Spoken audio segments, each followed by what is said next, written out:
Closing arguments are underway in the terror trial of 3 Twin Cities men accused of trying to join ISIS. The trial has revealed details of what prosecutors say was a plot by more than a dozen young men to travel to Syria and fight for ISIS.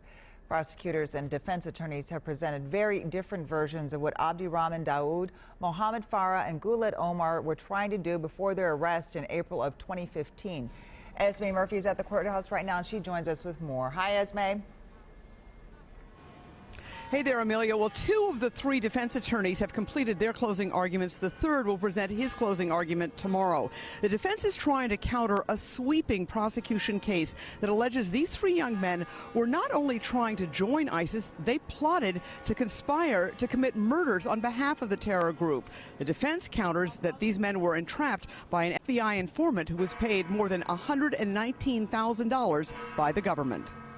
Prosecutor John Doherty began his closing argument by saying this trial is about the unusually persistent efforts of the 3 defendants to join ISIS.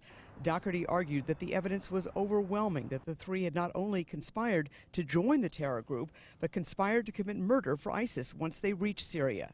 The prosecutor quoted the testimony of cooperating witness Abdirizak Warsame, who said, "We knew we would be ordered to kill."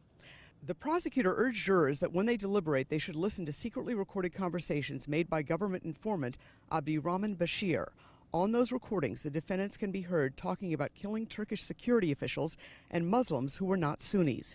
The prosecutor also pointed to the conversation in which defendant Mohammed Farah can be heard laughing about an ISIS video that shows ISIS prisoners being forced to dig their own graves before they are executed. The prosecution also sought to deflect doubts about the role of Abdirahman Bashir, who was once part of the plot but became a confidential government informant who to date has been paid $119,000 by the FBI. Bashir's secret recordings of the defendants are at the heart of the government's case. Prosecutor Doherty argued Bashir got paid, that recording device did not, and if you decide not to believe Bashir, the audio tapes are still there. Now, the 2 defense attorneys who made their arguments today stressed that really these tapes are not so damning. What they really amount to is a bunch of guys who are barely out of their teens who are trying to one-up each other and really didn't intend to do what they were saying they planned to do or what they were talking about on these tapes. The defense also argues and stresses that key parts of this plot actually were the ideas of the informant, Abdirahman Bashir, and that it was Bashir who, in fact, the one who was paid by the FBI, who actually secured the fake passports in this case. So, Esme, when do you think this will actually go to a jury? Well, the closing arguments will continue tomorrow morning. I would guess after jury instructions, probably sometime around midday or early tomorrow afternoon.